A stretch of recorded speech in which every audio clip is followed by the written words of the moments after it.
saya akan membicarakan tentang COVID-19, yaitu jenis baru virus corona yang menular antara manusia.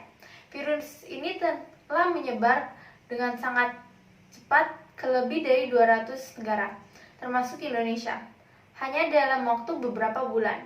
COVID-19 pertama kali terkonfirmasi di Indonesia pada tanggal 2 Maret 2020, di mana diumumkan 2 orang positif COVID-19, yaitu seorang ibu dan anak yang diduga tertular dari seorang warga negara Jepang. Kemudian, pada tanggal 6 Maret 2020, terdapat penambahan 2 kasus positif virus COVID-19, sehingga jumlahnya menjadi 4 orang. Dan kasus positif pun terus bertambah banyak dari hari ke hari. Pada tanggal 7 April, kasus positif telah menjadi 2.738 orang, yang artinya dalam kurun waktu 1 bulan ada penambahan sebanyak 2.734 orang, dengan total kasus meninggal dunia sebanyak 221 orang, dan kasus sembuh sebanyak 204 orang. Dengan adanya pandemi ini, hampir semua negara di dunia menerapkan peraturan social distancing atau personal distancing, bahkan lockdown, yang mengharuskan masyarakat membatasi kegiatan di luar rumah dan menganjurkan stay at home. Hal ini memberikan dampak positif dan negatif bagi lingkungan dan masyarakat di dunia maupun di Indonesia. Dampak negatif yang terjadi ke lingkungan antara lain adanya pelambatan beberapa program pelestarian lingkungan.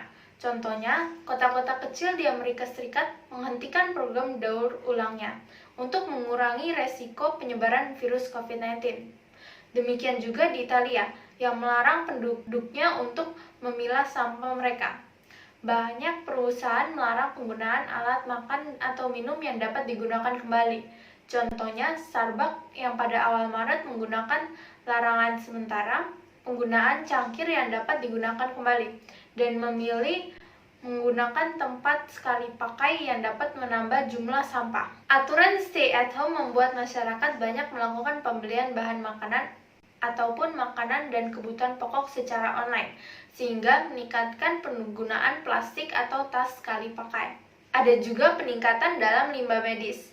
Banyaknya pemakaian alat pelindung diri (APD) sekali pakai yang harus digunakan oleh tenaga medis setiap hari, menyebabkan peningkatan jumlah limbah medis. Misalnya di Wuhan dapat menghasilkan lebih dari 200 ton limbah per hari selama puncak virus COVID-19.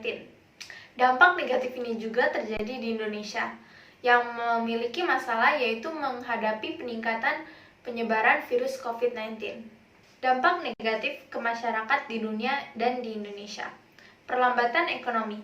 Pandemi ini menyebabkan perlambatan ekonomi global karena banyaknya perusahaan pabrik perdagangan yang harus menutup usaha mereka, sehingga banyak karyawan yang dirumahkan bahkan di PHK.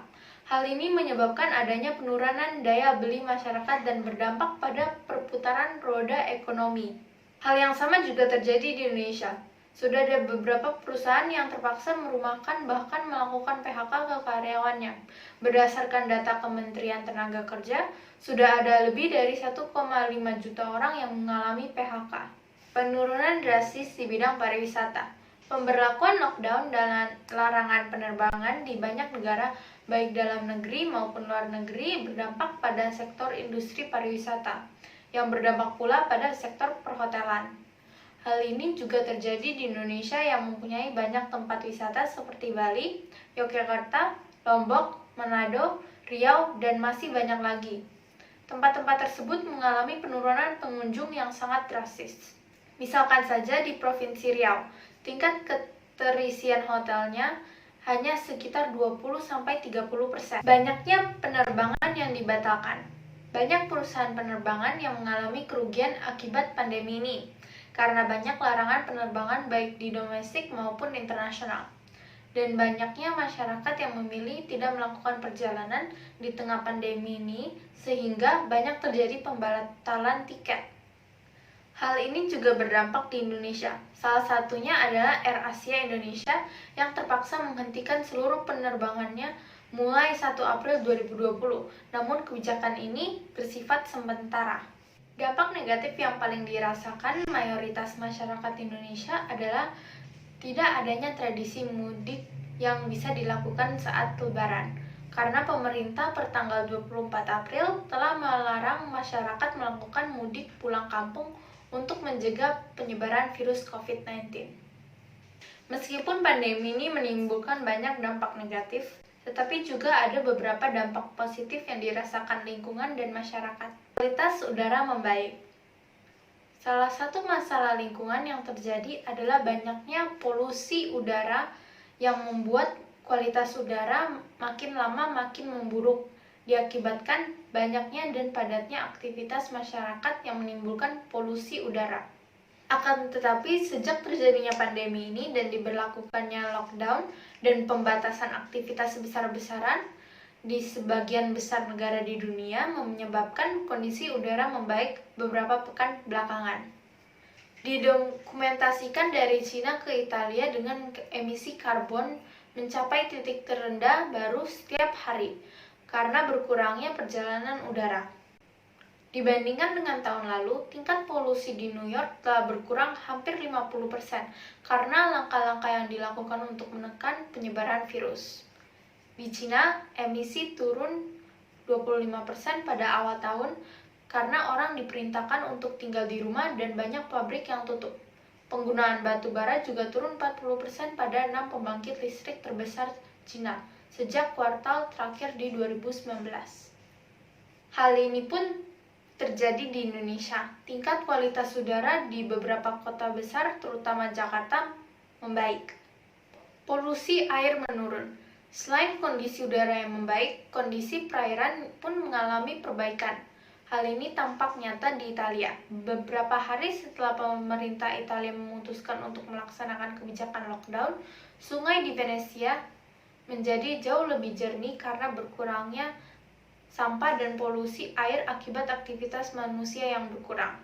Di perairan laut di Italia pun dijumpai ikan lumba-lumba yang berenang mendekati pantai. Hal yang hampir tidak pernah terjadi di kondisi sebelum adanya pandemi ini. Dampak positif ke masyarakat mempunyai lebih banyak waktu untuk melakukan hal yang jarang dilakukan bersama keluarga di rumah. Awalnya mungkin sulit untuk melakukan segala aktivitas hanya dari rumah. Tapi hal itu perlu dilakukan untuk menyelamatkan kesehatan pribadi dan saling menjaga satu sama lain. Kebijakan isolasi mandiri juga memberi kita kesempatan untuk bekerja lebih sedikit, menghabiskan waktu bersama orang-orang yang terkasih, dan menemukan waktu untuk mengobrol, membaca, memainkan musik, dan memasak, dan terlibat dalam semua kesenangan. Lebih rajin mencuci tangan. Seperti yang banyak digaungkan, bahwa cara pencegahan virus corona adalah dengan rajin mencuci tangan. Health Organization (WHO) menyebut cuci tangan adalah langkah awal yang efektif mencegah segala penyakit, seperti infeksi saluran pencernaan dan penyakit pernafasan. Manusia saling membantu. Bencana alam biasanya menjatuhkan orang dan memicu tindakan solidaritas di antara sesama. Sementara ancaman pandemi bagaimanapun telah menyatukan seluruh umat manusia melawan ancaman nyata. Manusia saling membantu tanpa perlu melihat suku, ras, atau kepercayaan. Demikian penjelasan saya mengenai perkembangan dan dampak COVID-19. Sekian dari saya, terima kasih.